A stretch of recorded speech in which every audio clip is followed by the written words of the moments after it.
let's talk about the brand new Prime Video series Fallout. Indeed. Because holy shit. It's outstanding. I love it. It is super duper cool. Yeah. Now, this is coming from me who has not played a single Fallout game. And yes, go ahead and get your hate out. Same here.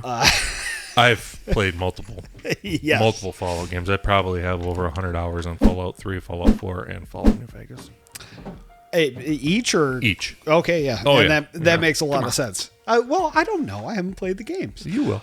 But I will, yes. Because that was my first thing. I said, well, I don't want to watch it yet. I want to play the game first. And I told you can just watch the show. You emphatically said, and I'm glad you did, because, wow. Oh, it's the thing that strikes me as a Fallout fanboy is I was excited for the show as soon as it was announced because they announced it and said, yeah, we've cast Walton Goggins.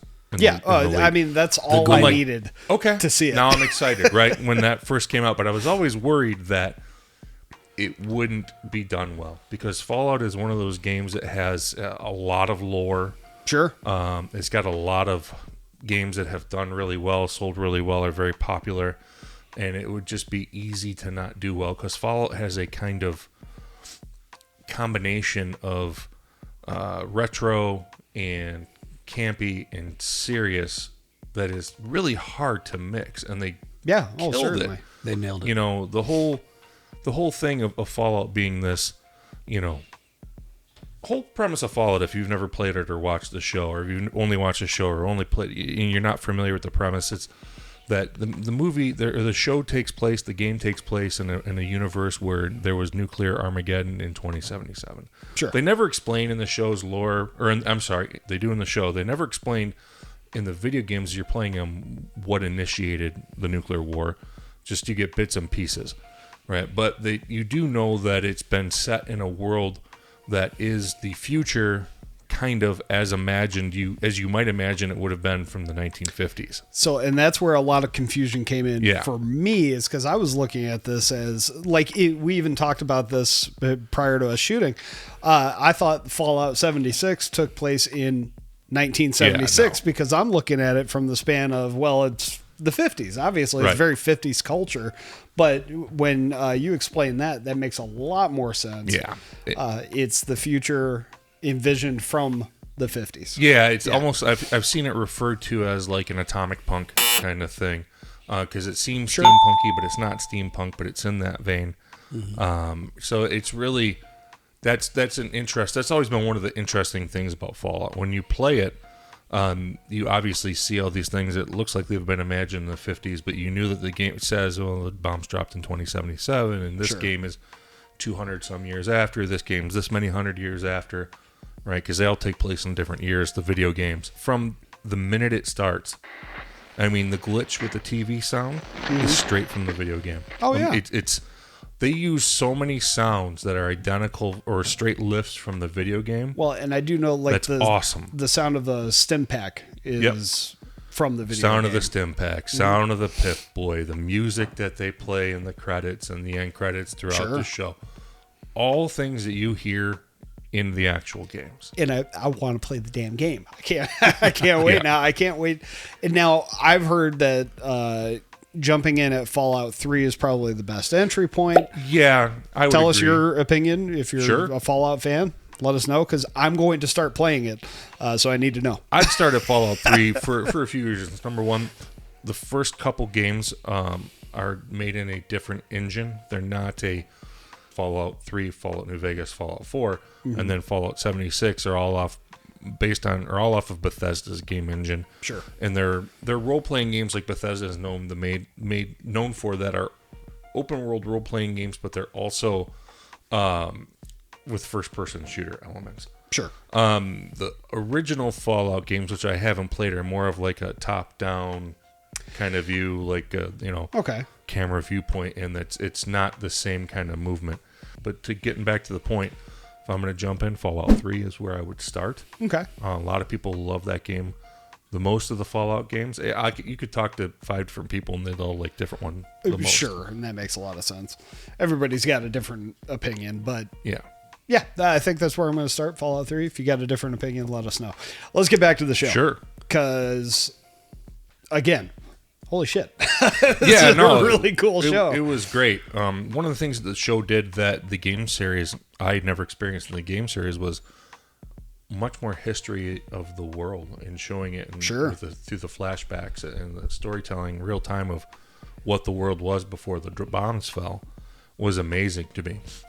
To see the actual, the cars driving around, which I'd only experienced as, old rust buckets that had been in a nuclear war. Yeah. Sitting on the side of the road was pretty cool to see, and seeing, Mr. Handy in people's house going around instead of some, crazy tweaked out robot of the wasteland. Sure. Was pretty cool to see. Well, we got to see both in the series. We did. The one really cool thing, and I did a little bit of research into the lore, and knowing that Vault Boy had no real backstory until this show. Yeah. And now we know it's Walton Goggins' character. Lovely. That is Vault Boy. It's awesome. That's so cool, and it's a really neat way for them to do that, even after a game that originated in 1997. Yep. Took this long to come around and get their origin story for Vault Boy. Yeah. And you find those throughout the game. When you find a Vault Boy, you can typically up a perk of some kind. At least in one of the games, that was the way. And he's basically the mascot of Fallout. You see him everywhere. Right. You've seen him everywhere. Well, and he's the mascot of Vault-Tec. Yeah, absolutely. Seemingly not evil corporation until... Oh, yeah, they're pretty evil. Until they are. Yeah. Yeah. Like, oh, okay. And in the show, when you have the scene, it might even be in episode 6, 7, I'm not sure which one, where they're all in the room together, all those big conglomerates of corporations. Episode 8, yeah, it's the very last. You go to those different factories of those companies in the wasteland in the game. Yeah, that's cool. So it was cool to see all those. And you had, in that room was, I believe, Mr. House, I want to say his name is, who is in Fallout New Vegas. So that was an Easter egg, because at the very end, when Kyle MacLachlan's in the Fallout armor, he's walking, you see Fallout New Vegas. Mm-hmm. So if Fallout New Vegas is incorporated into the next game, would be awesome. A lot of elements of Fallout New Vegas are incorporated in this show, because the California Republic and all of that comes from Fallout New Vegas. So that's interesting. They took elements from all the shows. One thing that from all the games, one thing that I thought was really cool is that they actually had physical power armor on the set. Sure, yeah. It wasn't all CGI. They had a dude in power armor walking around, moving around.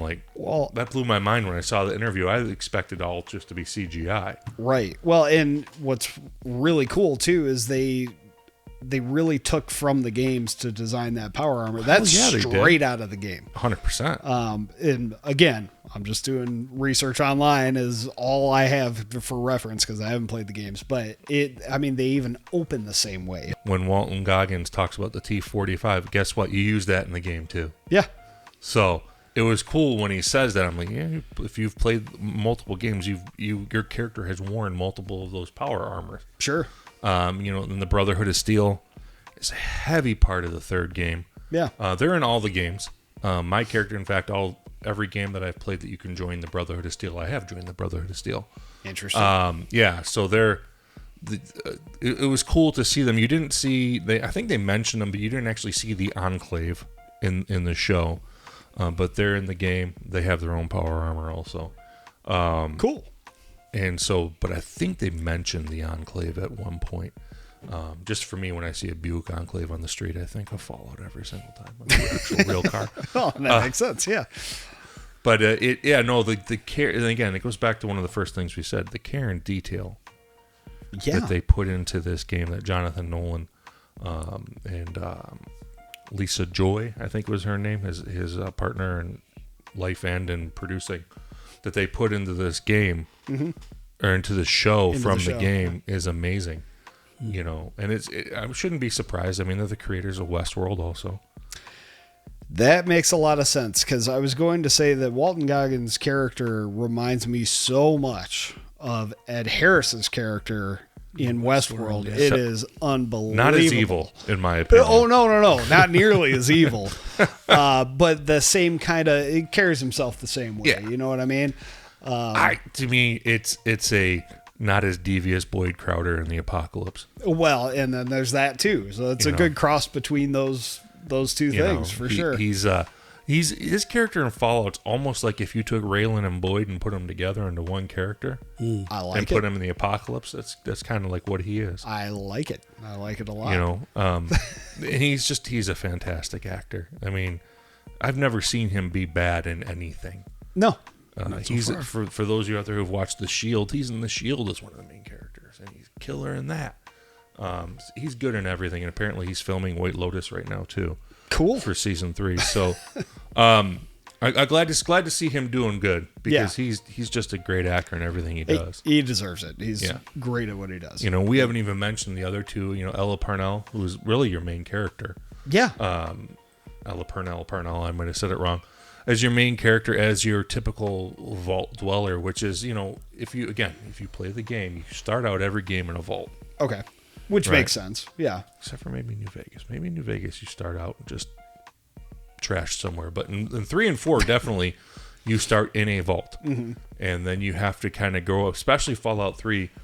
You start like you're born, right? And then your dad is voiced by Liam Neeson inside the vault. God, man, even more reason for me to play this. And then as you grow up, there's different things you do, and they teach you. At one point you have to go in some part of the vault. You have to go clear out There's rad cockroaches, which you saw in the show. Yep. Mm-hmm. Rad roaches, and you'd go do different things. And you start that teaches it's the tutorial part of the game, telling you how to shoot. And you're using a BB gun to pop off rad roaches. Nice. One of the things that really stood out to me is there's a part where they're in Philly, where our main character finds herself in front of a whole bunch of weapons, and it just. Like that scene in particular felt like something out of a video game. Like your weapon select, here it is. And one of those weapons was a junk something. And it's straight from the game. Yeah. And that just throws whatever you got on you, right? Yeah. Junk shooter, yeah. Yeah. That is really, really cool. But that, like I said, as I'm watching this, it feels like a video game in certain points. And it just...